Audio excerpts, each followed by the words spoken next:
there were a couple of things that I wanted to talk about. One is I'm going to pass around a paper that Dee Davis and Tim Merima from the Center for Rural Strategies did, which we don't want to focus on the problems, and so you all can read this at your leisure. But it is an interesting case study of how rural voting patterns have changed due to the loss of really mainstream centrist media.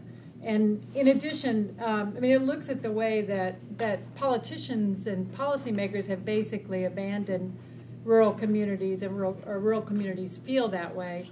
And then the mainstream press has really abandoned rural America due to their profit strictures and have pulled up. And so there's very little, like in Kentucky, we had 2 statewide papers that were delivered all over the state, and now they've pulled back to their metropolitan areas. Well, it left this huge vacuum all through rural America in terms of, sort of journalism. And what happened was that there are all these radio station licenses that are available for religious stations and other nonprofits, and the religious folks were very good at buying those up, and they really have built an information network that is what rural America is basically, where people are getting their news.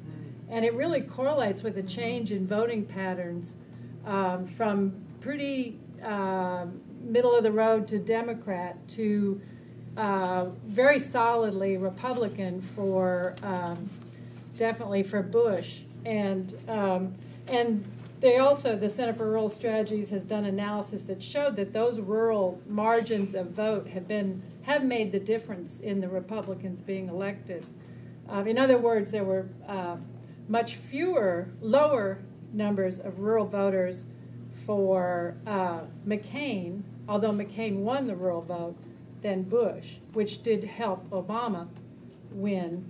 But anyway, I think it's an interesting analysis of the power of media and how we can't just abandon communities, or we do kind of at the risk of a positive and progressive agenda.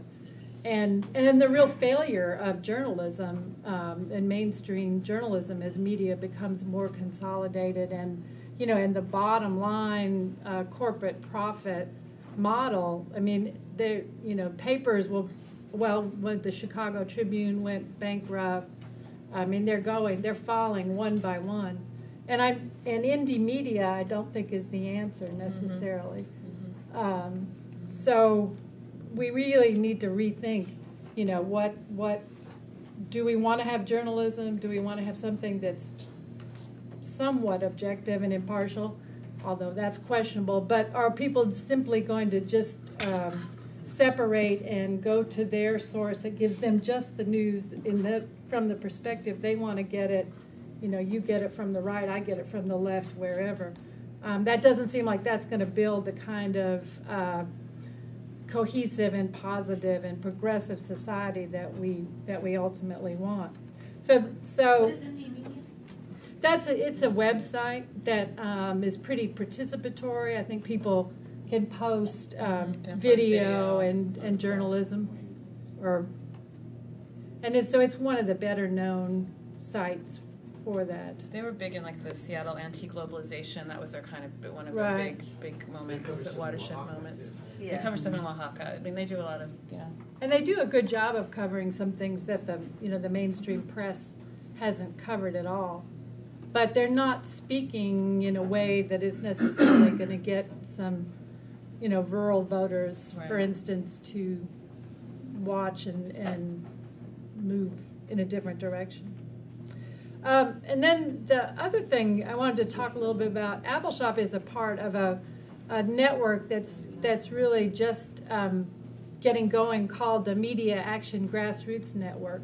But it's a group of local and regional groups that are working on media justice issues. And Makani here is really the original, the person to really put forth and write about and describe media justice as a another region or another area that needs to be thought of when we think about justice. And I think, you know, these issues of communication just cut across all of our work, and the ability to hear and be heard, the ability to see and to be seen are really fundamental basic human rights, and even included in the UN Charter on Human Rights, I think, is the right to communicate. And so we have to look at what, you know, how do we communicate? And in addition to communicating, you know, one-to-one, and that way, obviously, the technology is the way that, you know, we're communicating increasingly all the time. So, you know, communities of color, low-income people, rural people, people in inner city areas need the same level of access and equity to media as other people. And Magnet has a 10-point platform for media justice,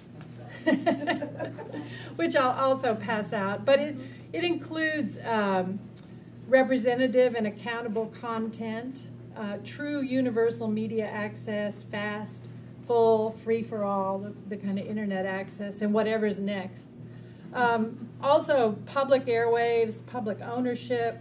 It's time to really stop the corporate monopoly over broadcast and cable networks. We need more public-supported media that are authentically accountable to local communities and independent from both commercial and government editorial pressures. We need a community-centered media policy, corporate media accountability and just enforcement of media rules. There's some talk of redefining and redistribute First Amendment rights. The Universal Declaration of Human Rights makes clear that the right to communicate and gather diverse opinion through all media is fundamental and universal to all people. We should reframe our understanding of the First Amendment in this light and hold all media and telecommunications policies in this high standard. Also, cultural sovereignty and self-determination, the questions of copyright and intellectual property regulations should protect the rights of artists without enclosing new and collaborative forms of independent creative expression. There are also all kinds of intellectual property issues which come up with tribes and indigenous people. Fair and full digital inclusion. Also, another media could be possible if we fund it. We need more public funding to support alternative media infrastructure, independent media production and distribution, training in media literacy in our schools, and that's enough.